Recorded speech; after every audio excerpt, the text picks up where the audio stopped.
Hi, my name is Leanna Young, and today on my YouTube channel, I will be showing you guys a couple of techniques of ghost drawing.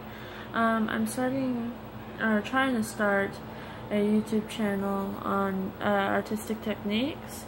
So if you could please hit that like and subscribe button, and that would be greatly appreciated. Thank you, and enjoy the video. Before we begin, I'm gonna I'm gonna show you a technique for drawing a simple flower. But a good technique to ghost drawing is how you hold the pencil. So what I do is I hold it like this, with your thumb on the bottom, index finger on top, and then this finger to kind of guide it. And yeah, let's begin. So I'm going to start off by drawing a circle, and that's basically going to consist of just some light drawing, you know.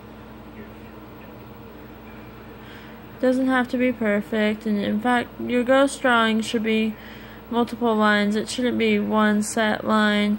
It's more of an experiment to see if what your final product would look like.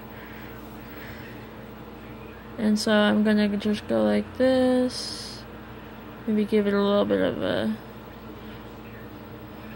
petal here, and nothing too fancy. And then when you get into the final product, that's when you really define these lines. You make them a little bit darker so that you can see where your shading will be. Now I'll talk about shading after a while, after, you know, maybe in the next episode or something, after I show you a bit more of techniques. See how that one's not perfect, but we'll fix that after a bit.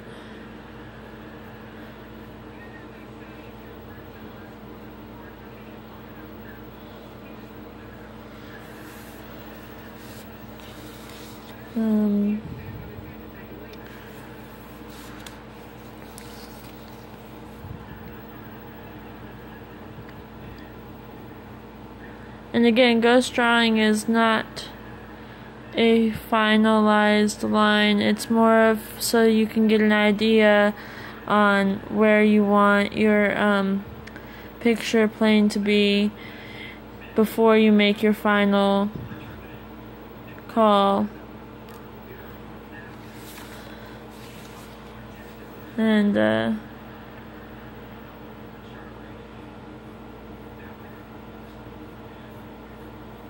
what you would do after is you would typically try and define the lines, like by making them a little bit darker, a little bit more noticeable at this point.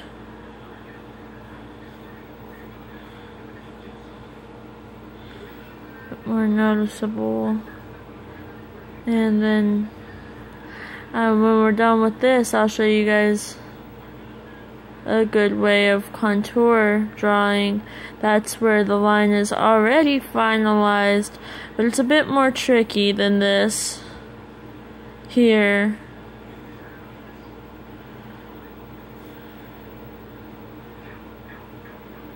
It's not that hard. It's just takes practice. And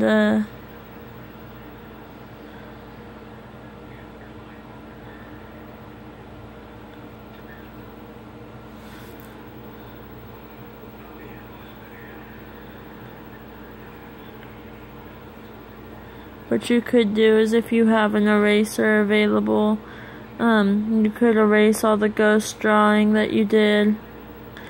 But me, I'm just gonna shadow it a little bit.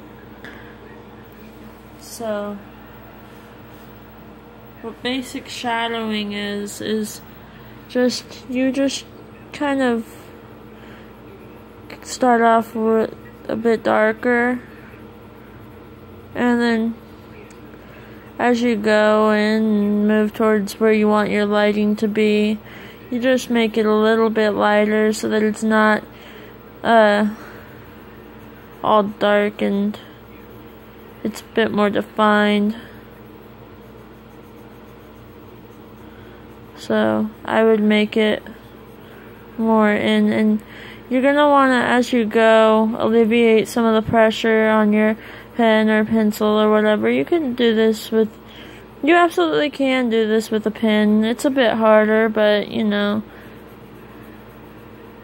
it's a good training method if you wanted to do that. And then that's how you would basic shade, and then you could just blend in with your finger or however you want to blend it.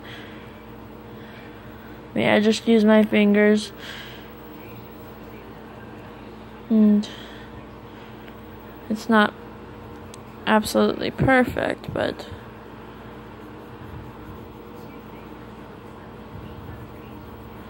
sometimes you just go through and make it a little bit softer,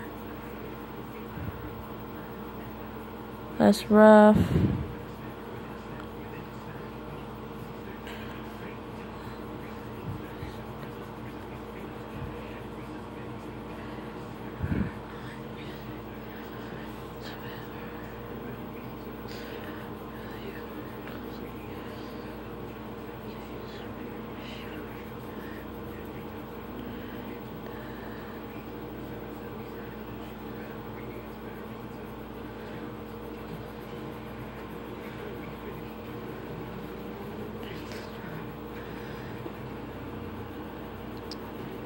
And you're gonna wanna just kind of make sure you go with the when you're shading, you just go with the flow of the object. You don't like have to like be all choppy or anything like that.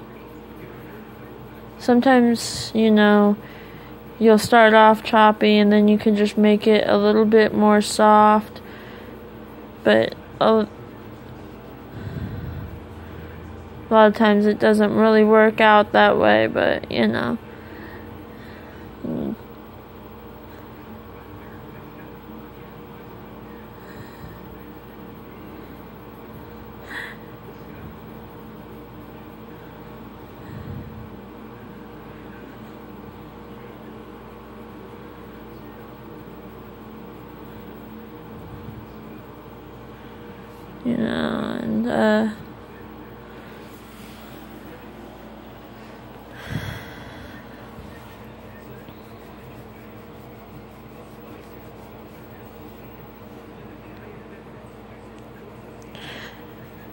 one of my favorite things to absolutely ghost draw, and it's very easy, and maybe I'll do an episode on this, is I love to ghost draw horses, and they're very symmetrical, which makes them absolutely easy for people who are beginning.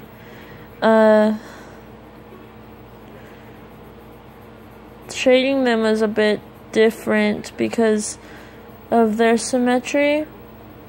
You have to go off the joints, but you know, I feel as though it's a fairly easy task if you're a beginner, you know. And I'll probably upload a video on this as well.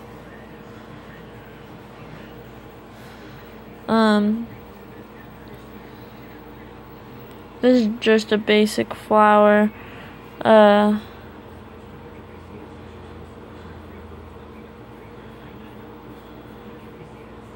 Which is one of the first things you'll learn in any sort of art class, is flowers. And mostly because of their symmetry shape,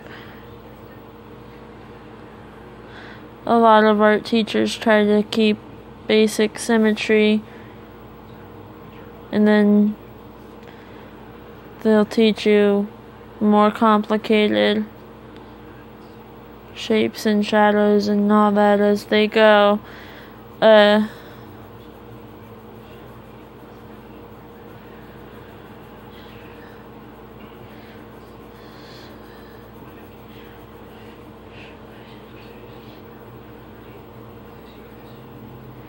a lot of times a good experiment too is also human facial features, mainly because again, symmetry, but it's a lot harder to shadow people than it is like inanimate objects or even animals sometimes. But when you're beginning, you definitely want to pick something with a bit more symmetry so that you don't get lost and have to worry about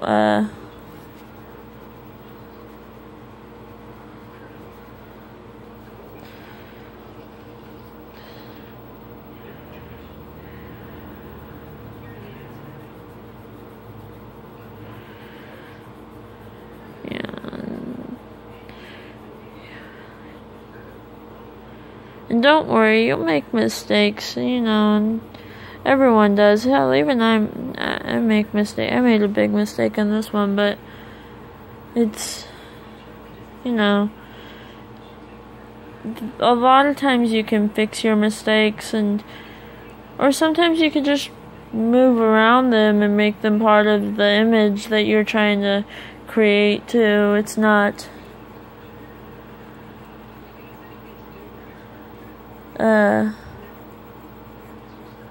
not a big deal there. As you get more advanced in your skills, develop your own style, and that you'll realize how to fix certain things on your own without having to go back and erase them.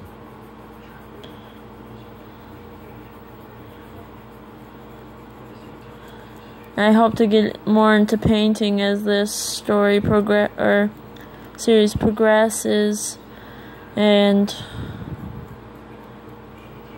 yeah, I hope you enjoyed this lesson.